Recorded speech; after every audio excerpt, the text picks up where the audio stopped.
سلام و درود. قسمت 4 سنباده زنی. سنباده باید شماره P80 باشه، زبر و خشک.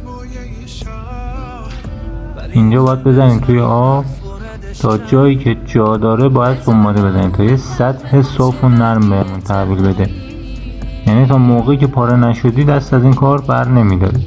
چه حالی میده این جاده نمیدونم کجایی منو بهونه دل من چشام اینجا دوباره میزنی داخل آب، دوباره میری روی کار. باید سطحمون خیس باشه تا سنباده قشنگ میزنه. الان اگه دقت کرده باشید میبینید کم کم آهنه داره میاد بیرون، یعنی داره سطحمون صاف میکنه. تو هر جا میام بگو وسط دریا میام اگه باور کنی قلبمو تو تا آخر دنیا